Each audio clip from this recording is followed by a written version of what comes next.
আলোর স্বামী আতিক ছুটে এসে তার সতীন রূপাকে এলোপাতাড়ি মারতে মারতে বলে, তোর এত বড় সাহস, আমার মায়ের সাথে খারাপ ব্যবহার করিস?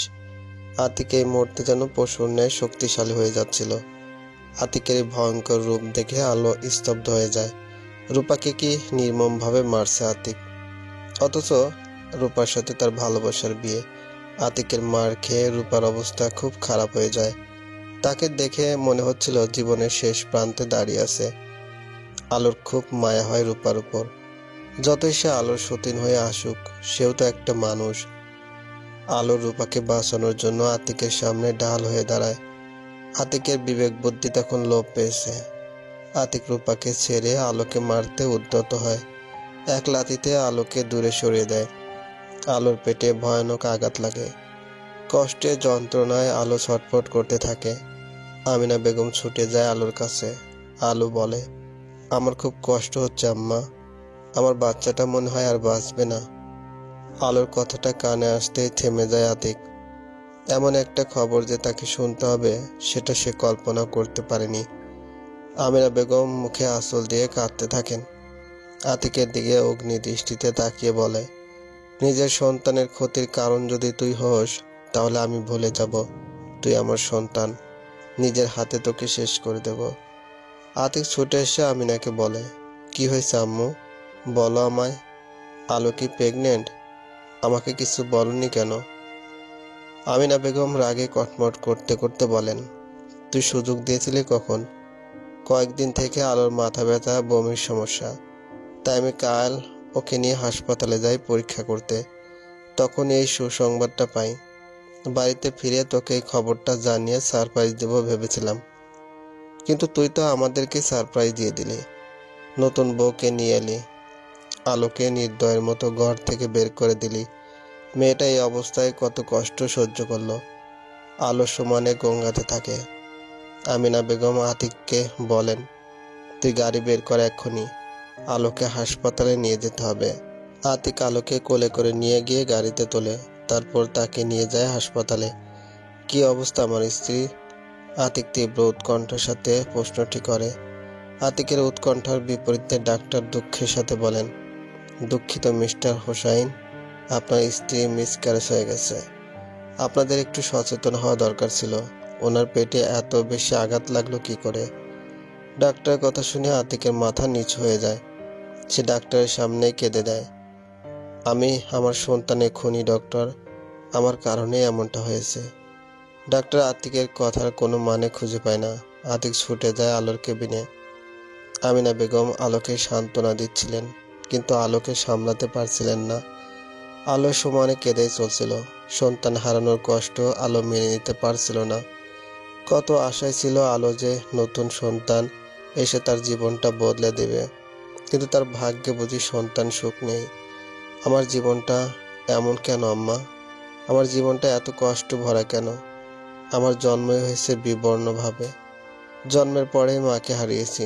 সৎ মা যদিও মায়ের মতোই ভালোবাসা দিয়েছে, কিন্তু সৎ বোনের অত্যাচার সহ্য করতে হয়েছে প্রতিনিয়ত। আমার নিজের আপু জোনাকির জীবনও আমার মতো জানেন। বেচারি ভালোবেসে বিয়ে করেছিল, কিন্তু বিয়ের 4 বছরেও সন্তান না হওয়ায় ওর স্বামী ওকে ডিভোর্স দিয়েছিল। এরপর সমাজের লোকের কত কথা সহ্য করেছে। আমাদের 2 বোনের জীবনই আস্ত একটা বিবর্ণ আলোকবর্ষ, জানেন, যে আলোকবর্ষে আলোর কোনো চিহ্ন নেই। আলোর কথাগুলো আমিনা বেগমের বুক ক্ষতবিক্ষত করে দেয়। আতিকও দাঁড়িয়ে আলোর সব কথা শুনে ফেলে। নিজের প্রতি ঘৃণা তার আরো বেড়ে যায়। আলোর নজর পড়ে দরজার কাছে দাঁড়িয়ে থাকা আতিকের উপর। আতিককে দেখে ক্ষোভে ফেটে পড়ে আলো। ওই লোকটা এখানে কি করছে আম্মা? আমার সন্তানকে মেরেও কি ওনার শান্তি হয়নি? এখন আমাকেও কি মারতে চান? ওনাকে চলে যেতে আমার সামনে থেকে, না হলে আমি ওনাকে খুন করে দেব। আতিক আলোর দিকে করুণ দৃষ্টিতে তাকায়। আমিনা বেগম এসে আতিককে ধাক্কা দিয়ে বের করে দেন। তিনি বলেন, তোর মতো কোলাঙ্গার ছেলে জন্ম দিয়ে আমি পাপ করেছি। এখন চাইলেও সেই পাপ মোচন করতে পারবো না। ভাগ্য ভালো তোর বাবা বেঁচে নেই, না হলে তিনি এটা কিছুতেই সহ্য করতে পারতেন না। আম্মু, আমি জানি আমি ভুল করেছি। আমি আমার ভুলের জন্য অনুতপ্ত। আমায় ক্ষমা করে দাও আম্মু। তোকে আমি বা আলো কেউ কখনো ক্ষমা করব না। আর খবরদার, আমাকে আম্মু বলে ডাকবি না। তোকে নিজের ছেলে বলতেও আমার ঘৃণা হচ্ছে। কোন পাপের ফলে যে তোর মতো একটা পশুকে জন্ম দিয়েছি। তুই আমার চোখের সামনে থেকে চলে যা বলছি, না হলে তোকে মেরে নিজের পাপের প্রায়শ্চিত্ত করব। আতিক চলে আসে হাসপাতাল থেকে। অনুতাপের আগুনে দগ্ধ হচ্ছে আতিক। বেঁচে থাকার বিন্দুমাত্র ইচ্ছে আর তার নেই। অসময়ে সঠিক জ্ঞান কোনো কাজে আসে না। আতিকের ক্ষেত্রেও সেটা হয়েছে। এখন সে চাইলেও আর কিছু ঠিক করতে পারবে না, কারণ সে নিজের হাতেই সবকিছু নষ্ট করে দিয়েছে। আতিক বাড়ি ফিরে দেখে রূপা কোথাও নেই। রূপার প্রতি যদিও এখন তার আর কোনো মায়া নেই। রূপাকে নিজের জীবনের সব থেকে বড় ভুল মনে হচ্ছে তার। আতিক এখন চায় সব যেন ঠিক হয়ে যায়।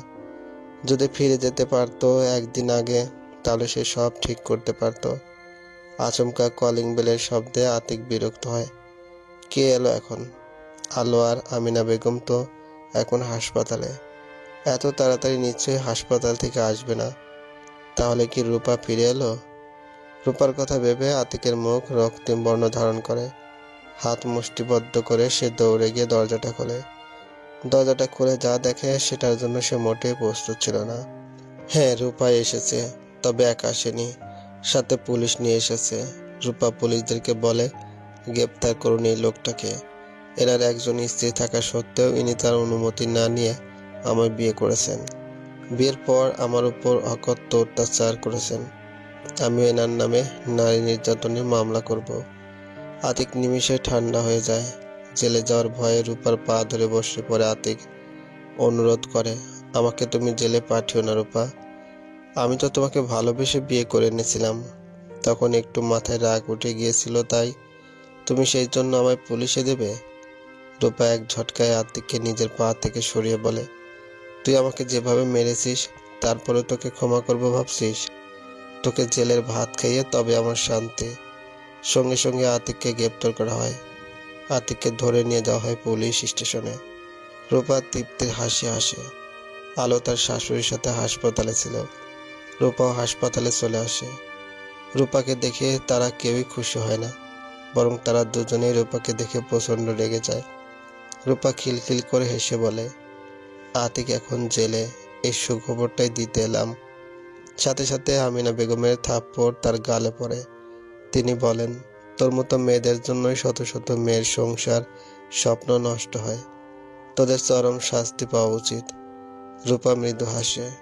রূপা আলোর দিকে দৃষ্টি সরিয়ে বলে, আমি কিন্তু তোমার অনেক বড় উপকার করেছি। তোমার উচিত আমাকে ধন্যবাদ জানানো। চলবে।